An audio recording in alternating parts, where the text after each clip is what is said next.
Recently, I made this chart of all the incarnations of the main timeline doctor, and I posted it on Reddit, and one thing that stood out to me was how badly people don't understand the lore of the show they seem to care about. Is it poor writing of the Chibnall era? A 60-year lifespan with too much media?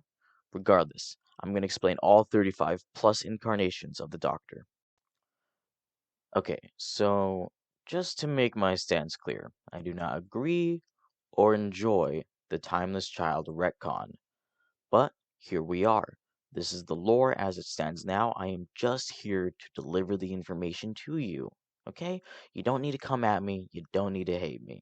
Okay. First, we have the Timeless Children. Tecteun found the Doctor under a portal and took them back to Gallifrey. From there, the Doctor fell off a cliff and died. But she regenerated. This lit a fire in Tecteun. Tecteun wanted to know how this happened.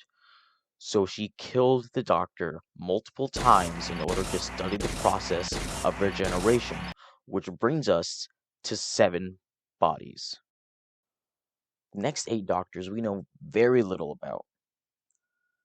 In the Tom Baker story, The Brain of Morbius, the Doctor faces an evil Time Lord named Morbius. At one point, they both hook their minds up to a machine and they do like a psychic battle. And on a screen, we see the Doctor's faces in descending order. Tom Baker, Jon Pertwee, Patrick Troughton, William Hartnell, and then 8 faces that we had never seen before. For decades, fans speculated and argued and debated if these were meant to be the Doctor or the faces of Morbius, who was also a Time Lord and had his own faces. Most people just agreed that these were the faces of Morbius because it helped clean up the canon. Most people, they didn't want Doctors that we had never seen before. But due to the Timeless Child retcon, these faces are now the Doctor's faces. It's been confirmed. It is now part of the lore.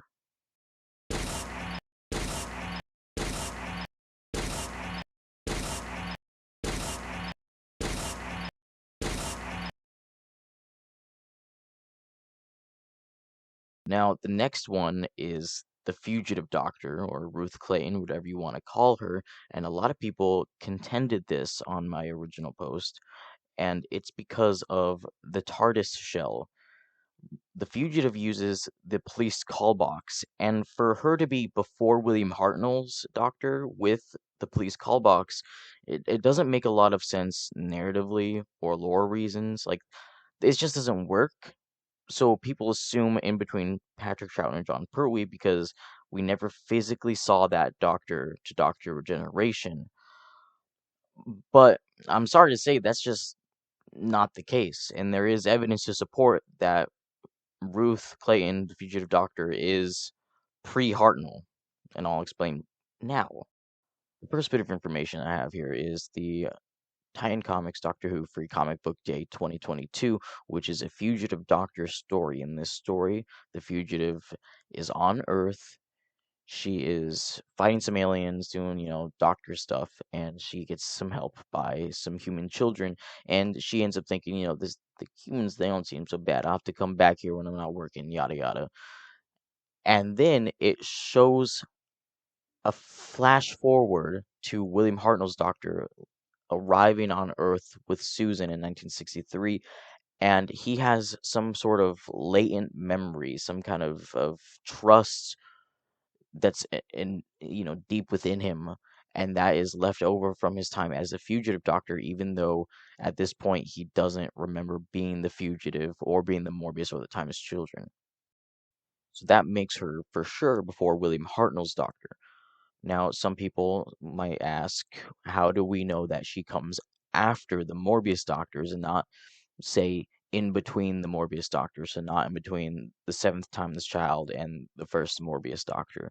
Well, in the Timeless Child episode, when Jodie Whittaker needs to escape the Matrix by overloading it with memories, it does a flashback sequence of all of her lives, and there in that sequence it shows the Timeless Children, then the Morbius Doctors, then the Fugitive Doctor, and shows are expensive and time consuming, and everything is done with purpose and intent.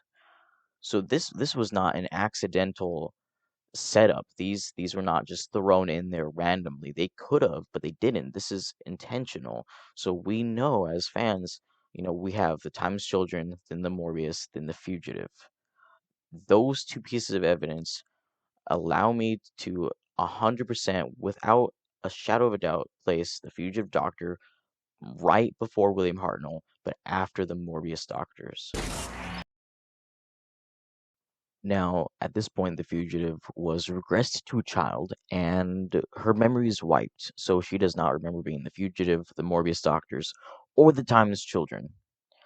And this is where things get a little more straightforward for a while. It's just the original classic doctors. This is William Hartnell all the way through Paul McGann.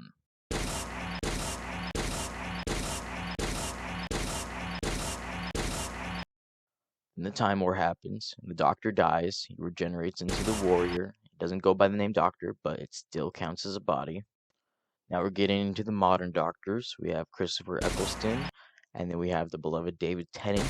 Now, David Tennant's Doctor does die, and he regenerates, but he doesn't change his face, but it still counts. So David plays two Doctors. Then we got Matt Smith, Peter Capaldi, Jodie Whittaker. Now it gets a little complicated again. Now, at this point, the Master forces the Jodie Whittaker Doctor to regenerate into the Master, but it still, I know I say it a lot, it still counts. This is later reversed, as they call it in the show, but really they're just regenerating the Master back into the Doctor, so that's another body. And that second Jodie Whittaker Doctor regenerates into a third David Tennant Doctor. Now we get to the bi-generation of the 15th Doctor. And there's a big fan theory, a very popular fan theory going around that the 14th Doctor, the third David Tennant Doctor, will stay on Earth and become the curator, while the 15th Doctor, Ncuti Gatwa, will go off and be, the Doctor, doing Doctor stuff. But I don't think that's true, because the 15th Doctor says to the 14th Doctor specifically, I'm okay because you fix yourself. He's saying that because David Tennant's Doctor fixes himself, he gets therapy, he relaxes, that Ncuti Gatwa's Doctor gets better. Now, for that to work, for David's time on Earth to have any effect on Ncuti Gatwa's Doctor, he would have to be him from a later point. Do you understand what I'm saying? So I think the way it works is that the 14th Doctor will live on Earth. He will stay and he will eventually die and regenerate into Ncuti Gatwa. I don't know if I'm saying his name right. I've never heard his name spoken. I know his name is Ncuti. Anyway, so he'll regenerate into Ncuti, and then through a process we don't fully understand by generation, he will be sucked from his time and place in space and appear out of the 14th Doctor in the Giggle, which then the 15th Doctor will go off in the Church of Ruby Road, and he'll have his own adventures and turn into the 16th Doctor and so on and so forth. I think that's what's going to happen. Now I'm not 100% sure, because if that's true, that I think that leaves an extra TARDIS, because, well, I I think it leaves an extra TARDIS laying around, and I think that's problematic. So I'm not sure, but I think this is what's happening. That's just a little side note.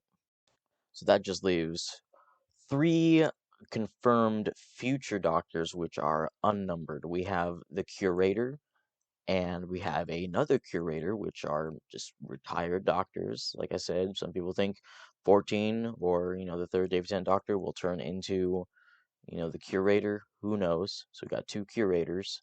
And then we have the Valeyard, which is an evil version of the Doctor, set between his 12th and final incarnation. Now, the only other Time Lord that this has kind of ever happened to was the Master. The Master turned into the Lumiat, which is a good version of the Master. and that was a physical change. It was like a regeneration. Just the personality was just different. And so there's no reason to think that the Valuard's like a clone or a separate entity. I think it's safe to say that the Valuard is the Doctor, just, you know, morality shifted. And I think maybe Time Lords, just that happens every once in a while. You get a regeneration that just doesn't fit with the rest. And that's all of them. That's all 35 Doctors and then some.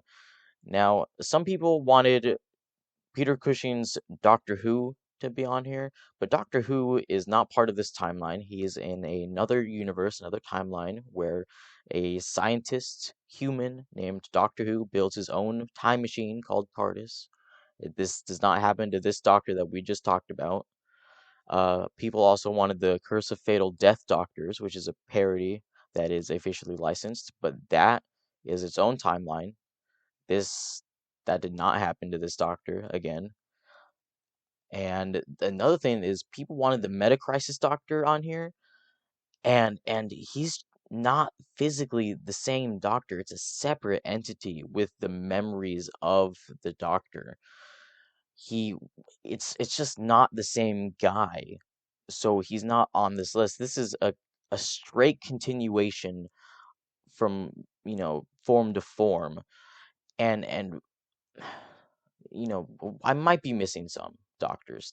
There might be doctors in between the Fugitive and the First Doctor, might be doctors between the Morbius Doctors or the Timeless Children that we haven't seen. There might be doctors before the Timeless Child. There's going to be doctors in the future. So this list is only good for a while.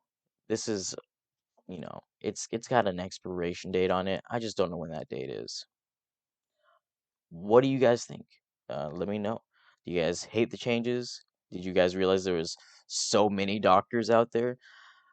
I thought it was kind of common knowledge, but after making this chart and this list, and I realized that it's just people don't know. And just thanks for watching. It's my first video, and I just wanted to share with you guys. As you can tell, really passionate about Doctor Who. I love it. I don't like the time as children change, but there's lots of universes out there. Doctor Who is a multiverse, part of an omniverse with tons and tons to explore. And maybe I'll make more videos. Maybe I won't. Just like it, thumbs up, whatever you kids do these days. See ya.